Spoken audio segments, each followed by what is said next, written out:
Question number 4, area of rectangular garden 50 metre long is 300 square metre. अभी यहाँ आपको क्या गिवन है इस क्वेश्चन में, एरिया इज, जो इज के बाद टर्म लिखी है वो रिप्रेजेंट करी है एरिया को, यहाँ आपको एरिया गिवन है। नेक्स्ट लाइन में क्या लिखा है, find the width of the garden, आपको विड्थ फाइंड करनी है, मींस ब्रेड्थ फाइंड करनी है। ओके, अब इस क्वेश्चन के अंदर it is written area is 300 square metres, area is 300 square metre, you are given area है।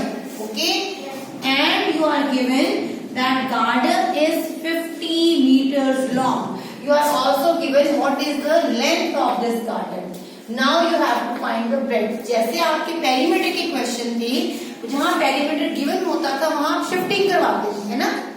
जब पेरीमीटर नहीं गिवन है, लेंथ और ब्रेड्थ गिवन थी, तो आप पेरीमीटर फाइंड करते थे। अगर पेरीमीटर फाइंड करना है तो लेंथ और ब्रेड्थ गिवन होगी, अगर पेरीमीटर गिवन है तो लेंथ और ब्रेड्थ में से एक चीज मिसिंग होती है। ऐसे ही एरिया के क्वेश्चंस हैं, अगर लेंथ और ब्रेड्थ गिवन है तो एरिया फाइंड करने को पूछा जाएगा, बट अगर एरिया गिवन है तो लेंथ और ब्रेड्थ में से एक चीज मिसिंग होगी। अब इसमें मिसिंग क्या है, breadth. Okay, now you are given here length is 30 metres, area is equal to 300 square metre. मैंने आपको बताया था अगर स्क्वायर मीटर ऐसे इंग्लिश में लिखा हुआ है, ठीक है, तो ये रिप्रेजेंट करता है कि मीटर में इसकी यूनिट्स है और इसकी शॉर्ट फॉर्म होती है मीटर के ऊपर 2। ये दोनों एक ही बात है, चाहे मीटर के ऊपर 2 लिख लो या स्क्वायर मीटर लिख लो, स्क्वायर रिप्रेजेंट करता है 2 को। अगर वर्डिंग में लिखोगे तो लिखोगे स्क्वायर मीटर, अगर सिंबॉलिक फॉर्म में होगा तो आप लिखोगे मीटर के ऊपर 2, that means metre square. Clear, ऐसे भी लिखा हो सकता है एग्जाम में, ऐसे भी लिखा होगा, दोनों ही सेम है। ठीक है, दोनों का मतलब एक ही है कि जो मीटर है यहाँ पे वो यूनिट है, स्क्वायर मतलब कि ऊपर 2 है। सो आपको इस क्वेश्चन में गिवन है कि एरिया इज 30 मीटर स्क्वायर। अब आपको जब भी एरिया गिवन होगा तो आप शिफ्टिंग करवाओगे तो लेंथ और ब्रेड्थ जो भी मिसिंग है वो मिल जाएगा, बट आपको एरिया के फॉर्मूला से स्टार्ट करना है। Area is equal to length into breadth. Now area की जगह पे एरिया की वैल्यू डालो, कितना एरिया गिवन है, you are given area is 300 square metres, और इसमें से लेंथ भी आपको गिवन है दैट इज 30। क्या गिवन नहीं है, ब्रेड्थ, उसको ऐसे ही रहने दो और फिर शिफ्टिंग करवा दो 30 की तो ब्रेड्थ मिल जाएगी। 300 के नीचे 30 लिखो, 0 विल बी कैंसल्ड, 3 के साथ 3 कैंसल और एक 0, दैट मीन्स ब्रेड्थ इज 10। अब यूनिट क्या है, मीटर्स। लेंथ के भी यूनिट सेम होंगे, एरिया के भी सेम होंगे और ब्रेड्थ के भी सेम होंगे। So here you have got your answer. Now is question number 5.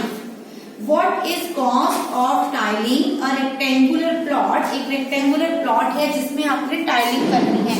अगर आप टाइलिंग करोगे तो मैंने आपको बताया था जब भी आप पूरे सरफेस को कवर करते हो दैट इज एरिया, बट जब आप बॉर्डर्स की बात करते हो दैट इज पेरीमीटर। अब यहाँ ये नहीं अगर लिखा क्वेश्चन में कि एरिया फाइंड करना है, आप खुद जज करोगे एरिया का क्वेश्चन है या पेरीमीटर का। जब आप बाउंड्रीज के अंदर का सरफेस इंक्लूड करते हो, उसकी बात कर रहे हो, तो वो क्या है, एरिया का क्वेश्चन है। अब जब भी टाइलिंग होती है फ्लोर में तो पूरे फ्लोर पे टाइलिंग होती है, बॉर्डर्स पे नहीं होती। ठीक है, आप मार्बल्स लगवा रहे हो, आप टाइलिंग कर रहे हो या आप कारपेट स्प्रेड कर रहे हो तो उसमें एरिया ही आएगा। सो आपका जो फ्लोर है उसकी आप टाइलिंग करने वाले हो। This is your question number 5 and what is given here, what is cost of tiling. आपको बताना है इसमें कितना खर्चा आएगा अगर आप अपने रूम की टाइलिंग करवाते हो, जिसमें आपको गिवन है that land is 500 metre long and you are given it is 200 metre wide. Wide लिखा हो या ब्रेड्थ लिखा हो वो सेम है, ब्रेड्थ एंड वाइड सेम, मतलब चौड़ा कितना है, लंबाई गिवन है आपको। And you are also given at the rate of ₹800 per square metre. जो खर्चा है वो कैसे फाइंड करोगे, ₹800 पर स्क्वायर मीटर, मतलब एक स्क्वायर मीटर के लिए 800 रुपीज है। तो जितने भी स्क्वायर मीटर आंसर में आएंगे उससे आप 800 मल्टीप्लाई कर दोगे। ठीक है, पहले हम चेक करते हैं एरिया कितना है, फिर हम इसका खर्चा चेक करेंगे। पूरे पोर्शन पे आप टाइलिंग करने वाले हो। Now we will be writing length here is 500 metre, breadth here is 200 meter. Now area will be length into breadth, that means 500 into 200, that is 10 for 5 into 2 and 4 zeros with it. So it is 1 lakh. Okay, this is 1 lakh. अब आपको find करनी है cost, that will be step 2. Here you have got area in step 1. Now step 2, cost of tiling.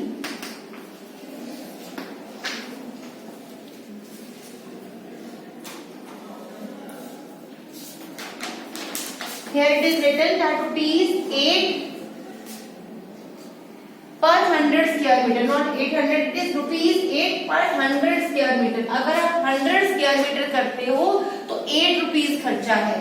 100 जब आप लेते हो तो 8 रुपए खर्चा है. अब कितनी बार 100 आया वो आपने चेक करना है. ठीक है, cost of tiling 100 square metre. अगर आप 100 स्क्वायर मीटर को मीन्स 100 टाइम ऐसे बॉक्स बनेंगे तो उसका रुपीज 8 खर्चा आ रहा है. तो कितनी बार ये 100 बॉक्सेस ऐसे बना सकते हो, उसके अकॉर्डिंग आंसर आएगा.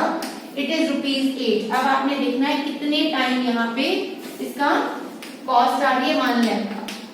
Cost of tiling 1 square metre, that will be rupees 8 over 100 and cost of tiling 1 lakh square meter and that will be rupees 8 over 100 into 1 lakh.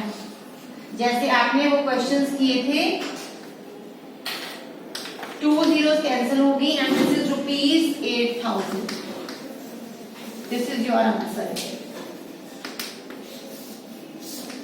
Ratio and proportion के question में अगर आपको ज्यादा के लिए given होता था तो आप पहले 1 के लिए फाइंड करते थे डिवाइड करके, फिर आपका जितना आंसर रिक्वायर्ड है 1 लाख स्क्वायर मीटर्स के लिए रिक्वायर्ड है तो 1 लाख के लिए आप मल्टीप्लाई करते हो. जब आपने ज्यादा से 1 में आना है तो डिवीजन करोगे, जब 1 से ज्यादा के लिए फाइंड करना है तो उस टर्म को मल्टीप्लाई करोगे, क्योंकि आपका यहाँ जो आंसर था वो स्क्वायर मीटर में था और यहाँ गिवन था कि 100 स्क्वायर मीटर के लिए रुपीज 8 खर्चा है, तो आपने 1 लाख स्क्वायर मीटर के लिए फाइंड करना है. 100 से आप डायरेक्टली यहाँ नहीं आ सकते, उसके लिए पहले आप इसको 1 में कन्वर्ट करोगे डिवाइड करके, फिर ज्यादा में जाने के लिए मल्टीप्लाई करोगे. You will get that rupees 8,000 will be the cost of tiling the whole floor. Thank you.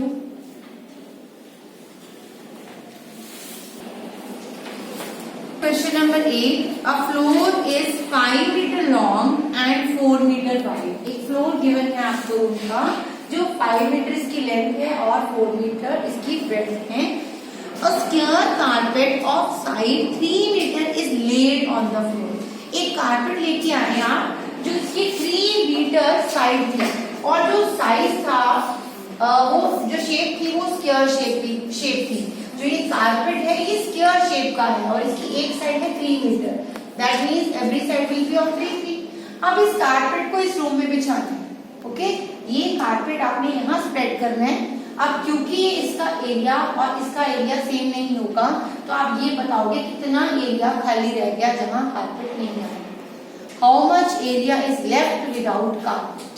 तो उसके लिए पहले आप इस पूरे रूम का एरिया फाइंड करोगे, इस पूरे कारपेट का एरिया फाइंड करोगे. देन आप यहाँ पे जब इसको स्प्रेड करते हो तो कितना एरिया रिमेनिंग है वो कैसे आएगा जब आप माइनस करोगे.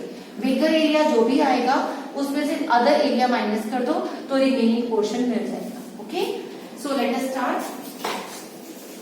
Area of room that is length into breadth because it is rectangular in shape, so that is 5 into 4, that means 20 meters square. Now we will find area of carpet. What is the area of carpet that you are going to spread in the room? Because it is in square shape, so इसका formula है side multiply side, that will be 3 into 3, that means 9 meters square. जो भी unit है उसके ऊपर 2 आएगा because you are finding area. Now अभी आप देखो इनमें से किसका एरिया बिगर है. यहाँ रेक्टेंगल का, दैट मीन्स रूम का एरिया बिगर है और कारपेट स्मॉलर साइज का है. तो जब आप इस रूम के अंदर कारपेट स्प्रेड करोगे तो कुछ एरिया ऐसा होगा जो रिमेनिंग रह जाएगा, जो अनस्प्रेड रह जाएगा.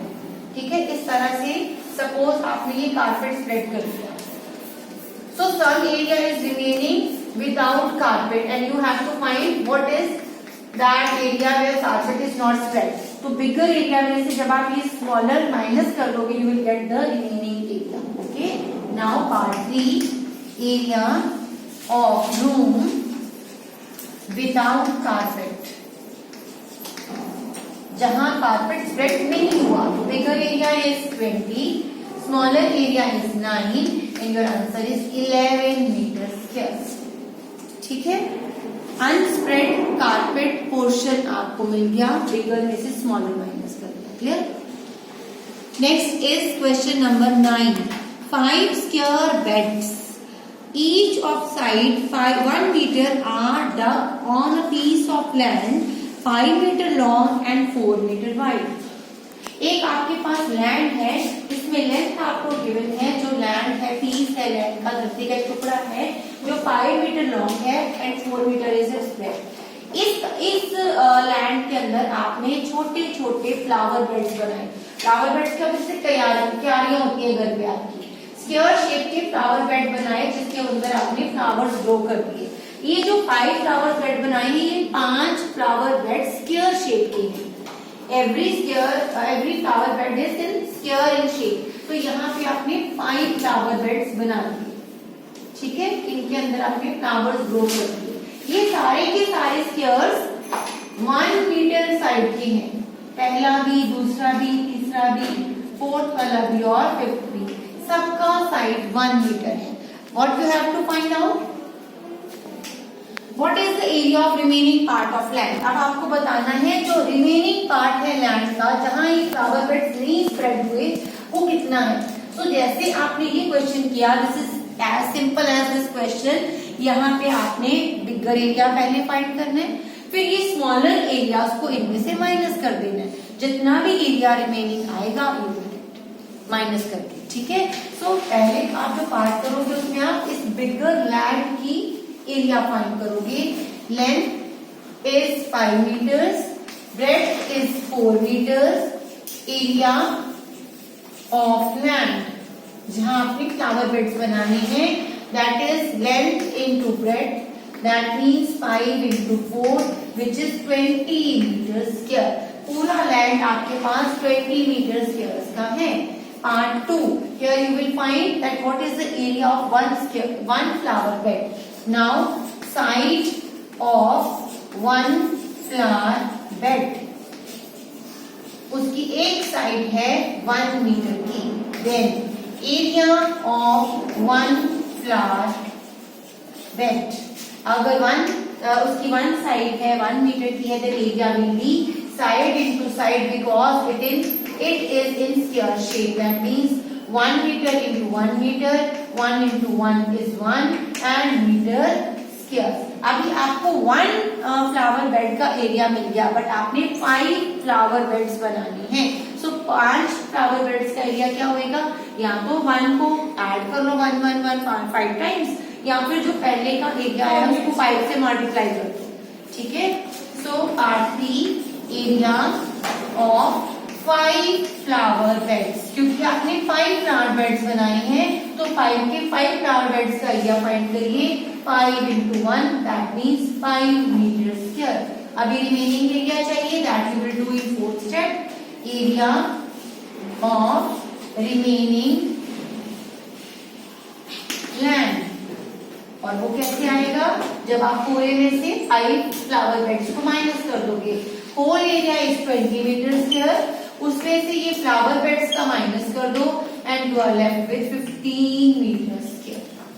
जैसे आपको ये क्वेश्चन आया है कि रेक्टेंगुलर शेप लैंड की थी और बीच में स्क्वायर शेप के लैंड से जहां आपने फ्लावर बेड बनाया, ऐसे उल्टा भी आ सकता है. बाहर का जो रेक्टेंगल की जगह स्क्वायर आ सकता है और जो फ्लावर बेड्स हैं वो स्क्वायर शेप के भी पूछ सकते हैं. वो 5 होंगे तो 5 से मल्टीप्लाई कर देना, 3 होंगे तो 3 से, 10 होंगे तो 10 से. तो ये उल्टा भी आ सकता है, स्क्वायर बाहर हो रेक्टेंगल अंदर हो, या बाहर भी स्क्वायर अंदर भी स्क्वायर, बाहर भी रेक्टेंगल अंदर भी रेक्टेंगुलर फ्लावर बेड्स. जैसा क्वेश्चन आएगा उसके अकॉर्डिंग फॉर्मूला लगाओगे. यहाँ बाहर जो लैंड है वो रेक्टेंगल में थी, मैंने रेक्टेंगल का फॉर्मूला यूज किया। अंदर के जो ये शेप्स हैं वो स्क्वायर की हैं, तो मैंने side to side formula use किया। क्योंकि ये 5 नंबर थे तो मैंने 5 टाइम्स इनको मल्टीप्लाई कर दिया। जितने भी वहां पे आपके नंबर लिखा होगा 7 बनाए 10 बनाए, सेम नंबर से मल्टीप्लाई कर देना। फिर आप पूरी लैंड में से उसको माइनस करोगे, you will gate how much area is remaining without flower beds. Thank you.